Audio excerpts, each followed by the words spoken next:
Kak Sarah? Teman-teman, assalamualaikum. Jangan lupa subscribe video kita ya. Assalamualaikum warahmatullahi wabarakatuh. Perkenalkan, nama saya Qurratu Aini dengan NPM 2081101116. Baiklah, di sini saya akan menjelaskan materi tentang konsep mimpi dalam perspektif Islam dan Barat. Bagi sebagian orang, mimpi dianggap hanya sebagai bunga tidur. Mimpi merupakan bagian dari kehidupan manusia. Meski mimpi termasuk pengalaman pribadi, namun ia juga fenomena universal yang memainkan peranan penting dalam pembentukan kebudayaan manusia. Mimpi merupakan suatu hal yang tidak terlepas dari kehidupan manusia. Mimpi menjadi salah satu bahasan yang serius dan menjadi bagian dari kajian ilmiah setelah seorang ahli psikoanalisis, Sigmund Freud, dengan teori psikoanalisisnya menjelaskan tentang mimpi.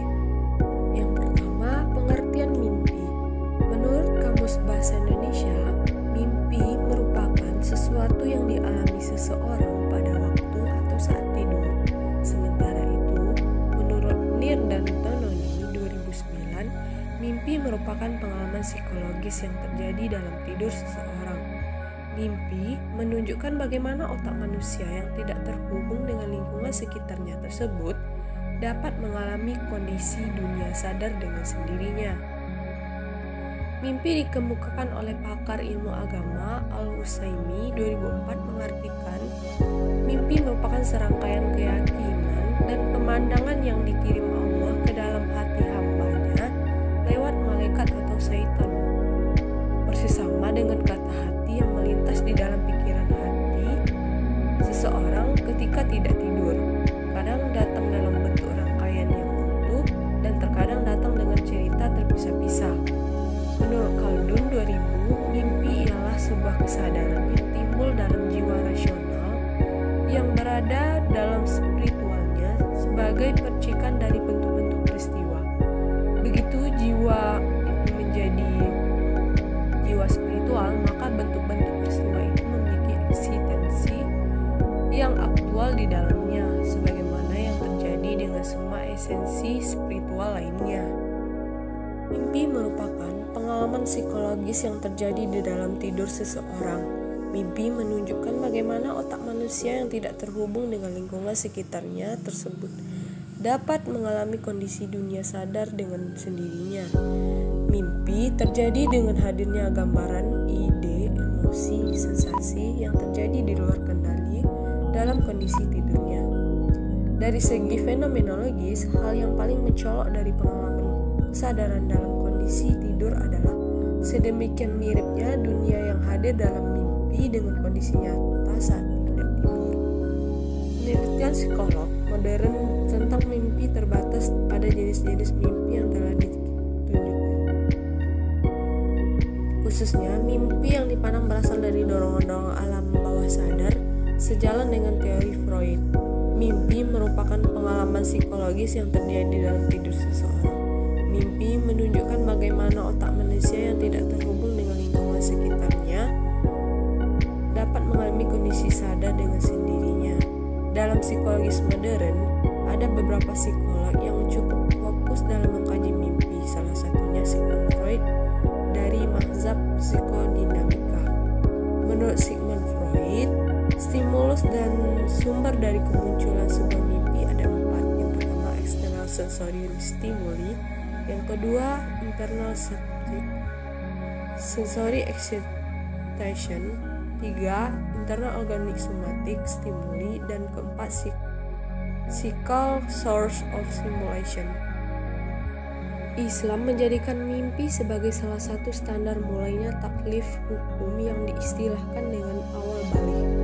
Lebih dari itu, mimpi bisa jadi petunjuk atau sebuah kisah yang penuh ibrah bagi rekonstruksi iman.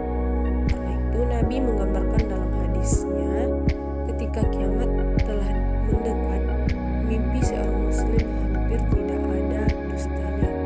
Mimpi orang muslim adalah termasuk salah satu dari 46 bagian kenabian.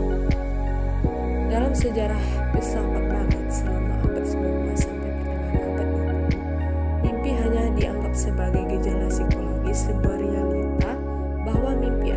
vis regina atau jalan utama mengantarkan Dita kepada ketidaksadaan.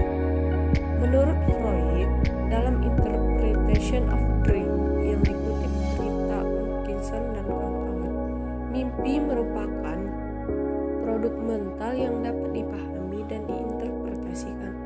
Mimpi juga sebuah upaya yang tersembunyi untuk penentuan sebuah harapan.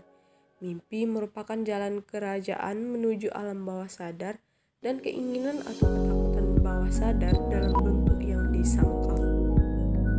2. Macam-macam mimpi. Yang pertama ada mimpi yang benar dan menjadi kenyataan.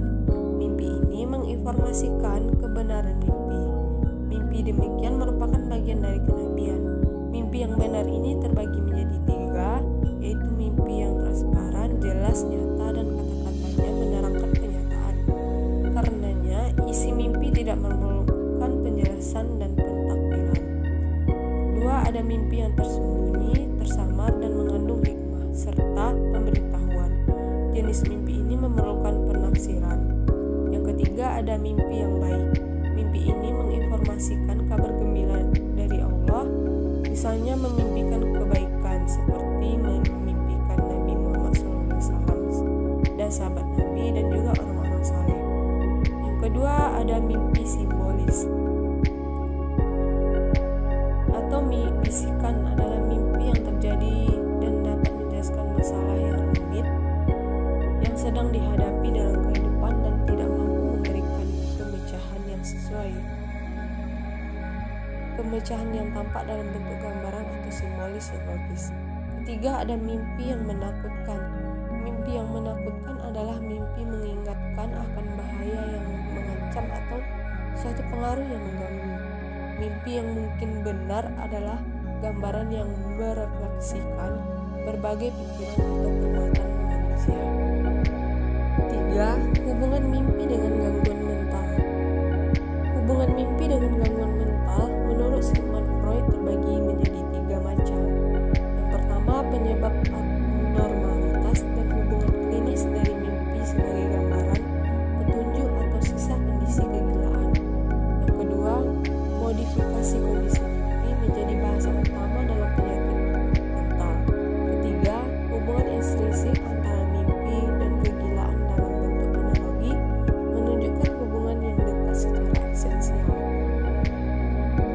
4. Kedudukan mimpi dalam psikologi Islam. Teori-teori mimpi kepribadian barat kontemporer sangat berbeda dengan konsep mimpi yang dialami dalam kepribadian Islam. Tidur secara jasmania merupakan kondisi istirahat manusia. Sewaktu tidur, komponen-komponen biologis tertentu tidak aktif sampai ia terjaga. Secara ruhaniah, di saat tidur, ruh manusia dapat melepaskan diri dari ikatan sunnah badan manusia untuk sementara waktu. Tidur adalah pisahnya ruh dari jasad manusia. Jasad manusia tertidur sementara ruh tetap hidup atau terjaga dan dapat beraktivitas sesuai dengan sunnahnya, karena ia terikat oleh sunnah badan. Maka ruh dapat memainkan fungsinya dan sunnahnya seluas-luasnya yang tidak terbatasi oleh ruang dan waktu.